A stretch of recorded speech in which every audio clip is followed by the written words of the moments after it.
Ya pemirsa, Anda kembali menyaksikan Kampus Corner, mahasiswa Udinus ciptakan aplikasi bertaraf nasional dan internasional.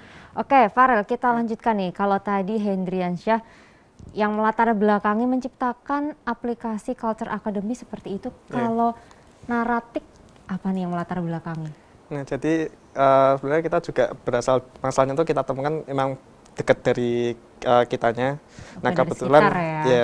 jadi sebetulnya kebetulan tuh salah satu keluarga saya di Pekalongan itu juga mereka termasuk dari keluarga pembatik yang sudah turun-temurun. Oke, punya usaha Iya. batik ya. Nah, dari situ jadi saya hitungannya sejak kecil itu juga udah sering nih kayak kenal dari industri batiknya itu sendiri. Nah, kemudian kebetulan waktu kemarin di program Bangkit yang kita ikuti itu, nah kita coba melihat nih sebenarnya masalahnya di industri batik apa aja sih. Nah, terus kemudian kita lihat bahwa mereka tuh benar-benar kayak kesulitan buat ngejual produknya, kemudian dari konsumennya pun mereka biasanya tuh memang lebih suka buat pesan secara custom. Nah, cuman mereka kesulitan buat mencari home industry-nya seperti itu. Nah, sehingga kita coba bantu hubungan mereka seperti itu.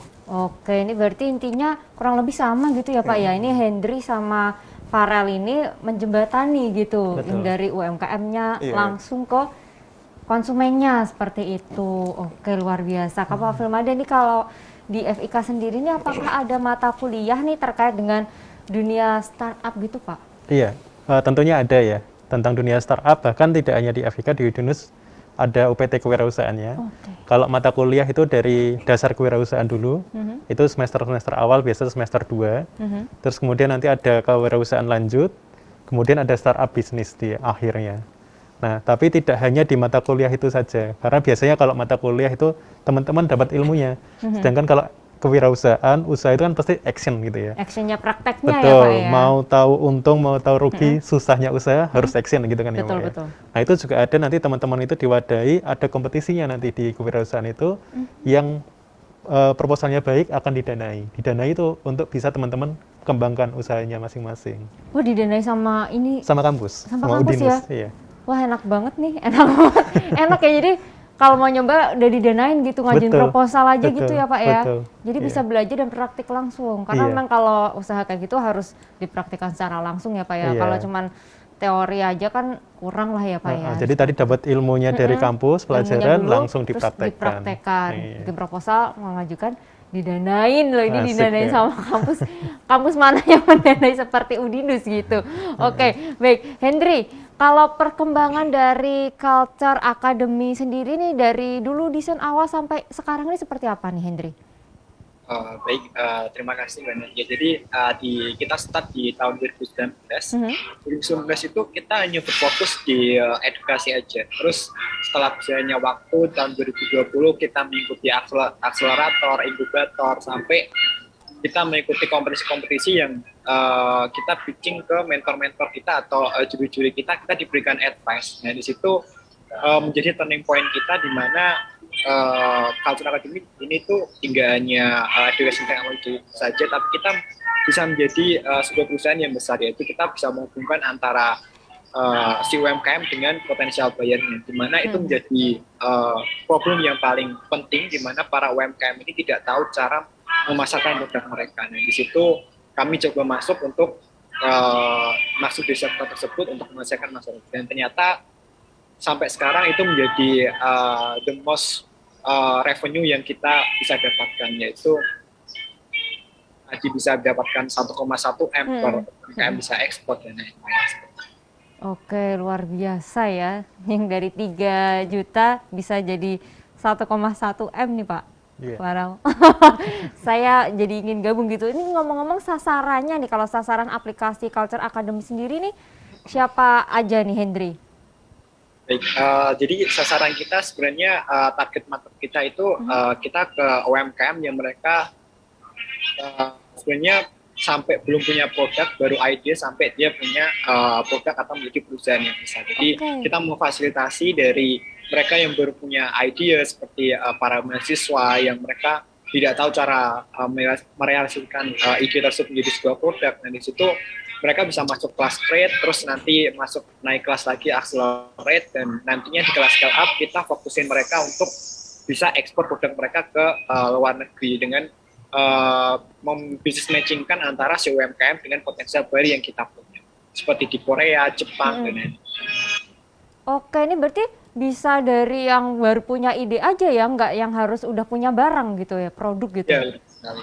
Oke, luar biasa. Berarti habis ini bisa join nih. Bisa karena yang dibutuhkan ide aja bisa gitu, Iya. Pak. Ide aja bisa gitu. Ini kalau sekarang udah ada berapa pengguna nih, Hendri, untuk aplikasi Culture Academy sendiri?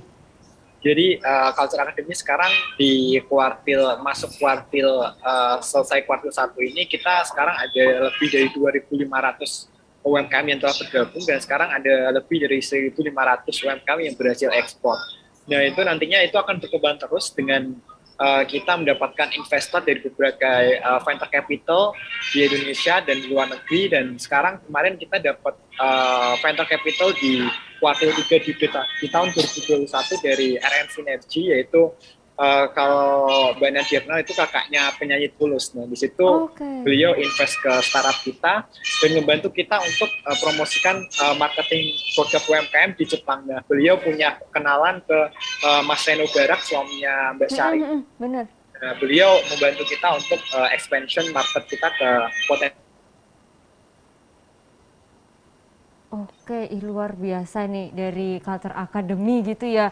Oke, berarti ini kalau dari Naratik ini proses pembuatan aplikasinya nih membutuhkan waktu berapa lama nih, Farel? Ya, jadi kita sebenarnya kan untuk ngembangin aplikasinya itu berawal dari program Bangkit di tahun 2021 kemarin.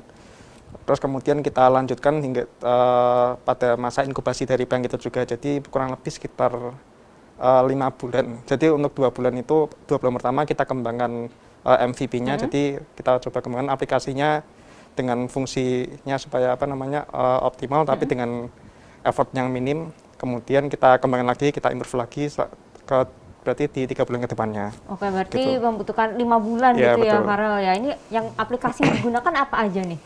Nah, jadi kalau yang pada waktu itu kita kan kembangkan aplikasinya fokus untuk validator keaslian batik.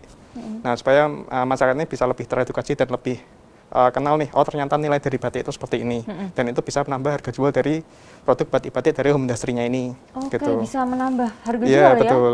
Nah, kemudian selanjutnya ini kita juga lagi kembangkan produk untuk ekosistem digitalnya, sehingga para customer ini dan targetnya ke depannya juga pengennya bisa sampai ekspor juga. Nah, itu kita melalui platform kita, mereka bisa langsung terhubung dengan industri yang menjadi mitra kami, di mana mereka tuh bisa pesan secara custom, jadi sesuai dengan keinginannya mereka, seperti itu. Oke, baik. Ini kalau sasaran dari aplikasi Naratik ini siapa aja nih? Berarti otomatis ini ya, para UMKM batik gitu kali ya? Iya, betul. Jadi kalau untuk yang mitra-mitra kami itu kita fokusnya ke home industry dari batik-batik dari berbagai daerah ini. Kemudian untuk end customer-nya itu kita arahkan untuk dari yang orang-orang yang pecinta seni, kemudian para kolektor, seperti itu, dan para penggiat budaya, begitu. Oke, berarti lebih tepat sasaran Iya. gitu ya, biar ya yang pecinta seni, yang gitu kolektor juga kayak gitu. Wah, ini pasti mereka tanggapannya sangat mendukung pastinya dong. Iya, dengan betul. aplikasi ini kan menguntungkan, Pak, karena belum ada aplikasi kayak gini sebelumnya gitu loh. Ini bisa menjembatani kayak gitu ya, Pak. Ini kalau dukungan dari dosen dan juga rekan-rekan nih, khususnya di FIK sendiri nih, seperti untuk Farel dan Hendriansyah nih seperti apa, Pak? Iya, kalau di FIK kita diwadahi di koordinator kemahasiswaan, ya di bawah wakil dekan 1 ada Pak Dr. Zainul Fanani. Jadi kalau teman-teman seperti Mas Farel, seperti Mas Hendri ini ingin ikut kompetisi, ya, karena mereka berdua saat ini juga statusnya masih mahasiswa, Betul. ingin ikut kompetisi itu kami dukung juga. Dukung dari bagaimana bisa menang dari kompetisi itu, berarti ada pendampingan dulu sebelumnya, kemudian juga akomodasi misalkan nanti lombanya di Jakarta, karena kebanyakan kompetisi startup itu ada di Jakarta. Ya, itu juga disupport penuh oleh kampus. Nah, selain itu memang kami mewadahi mereka seperti Mas Farel atau Mas Hendri, Pak kami perlu ruangan misalkan ya, atau Pak kami perlu server. Kebetulan kami di Udinus kan ada server NVIDIA itu yang baru, itu bisa juga digunakan oleh mereka untuk mengembangkan aplikasi-aplikasi mereka ini. Waduh, ini Gitu. berarti dukungan penuh ya, Pak ya. Betul. 100% nih dukungannya nih, bener Farel? Iya, betul. Iya, betul gitu. Enak banget loh ini di Udinus. Oke, baik. Ini kalau program yang ditawarkan FIK Udinus sendiri nih Pak untuk mendorong inovasi mahasiswa-mahasiswanya ini apa saja Bapak? Tapi kita akan lanjutkan setelah jeda berikut ini. Ya pemirsa jangan kemana-mana, kami akan kembali untuk Anda usai jeda berikut.